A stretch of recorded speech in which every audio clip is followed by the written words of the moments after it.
Hello, West Michigan. I'm Mary Schuelke, your hostess, and I have with me today Sheila Miller. And where are you from? I'm from Muskegon Area District Library for the Blind. And you're going to show me something different today, are you not? Yes, I am. I brought you one of our new talking book players and some books to demonstrate how the machine operates. And you're going to teach this dummy how to do it. Absolutely. Okay. Yes, teacher, what do we do first?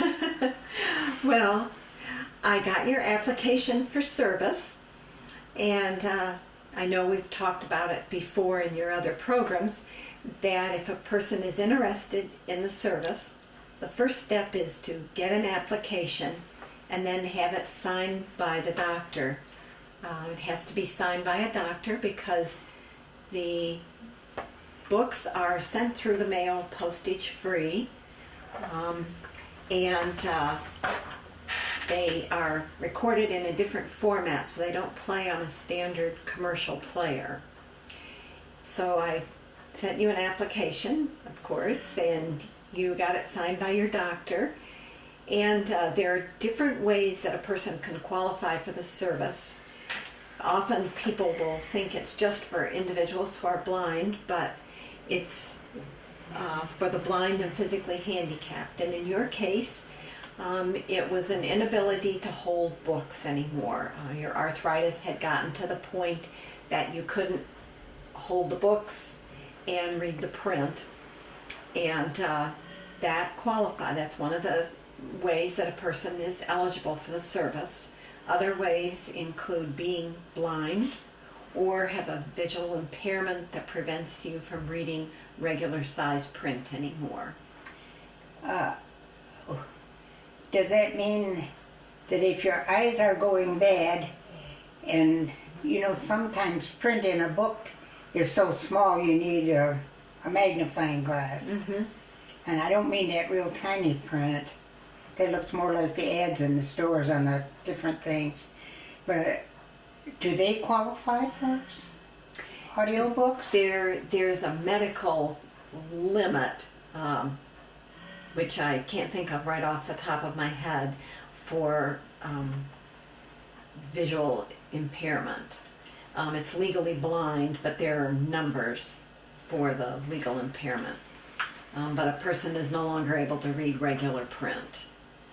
Well, I was curious about that because I didn't realize that not being able to hold these books was an impairment. It's a physical disability.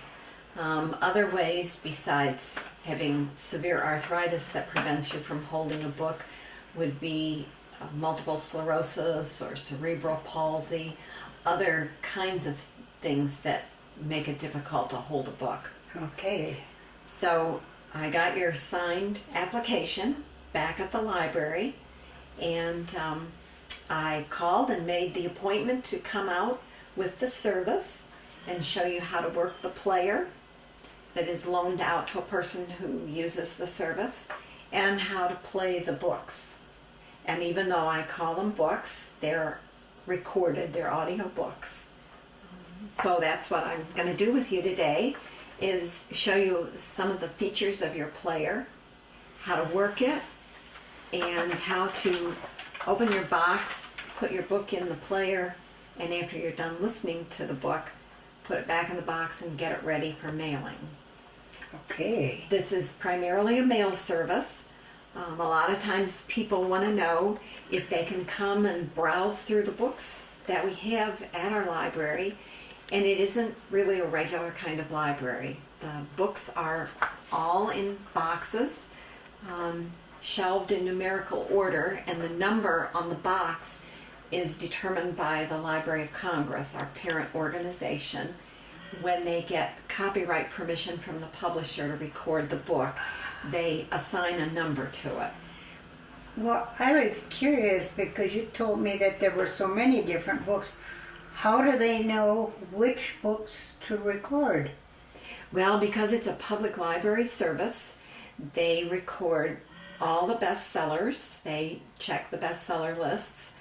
The popular authors that are on those lists, they will go back. If the person has become famous after they've written a half a dozen books or so, the Library of Congress will go back and record their earlier books and also make them available.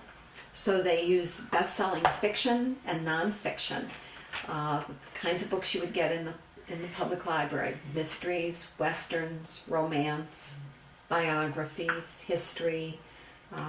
History? Yes, American history, foreign history, yeah.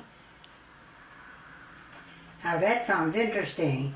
It's not that I'm a history buff, but if I find something about like in the 17 and 1800s in our country, that fascinates me because that's about the time my ancestors came over here. So it means something to me that way.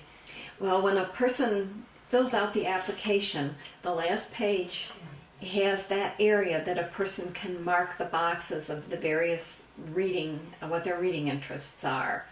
And that includes different kinds of history, sports, health. No sports. I'm not sports minded. And also on the application, again, because it's a mail service and you aren't coming in and browsing through books, there are also some other boxes to check on the application. They include, do you want to exclude books that have sex or strong language or violence? And so you check the boxes, yes, no, yes, no, yes, no. And that way, as we select books for you, we can try to tailor our choices to your interests.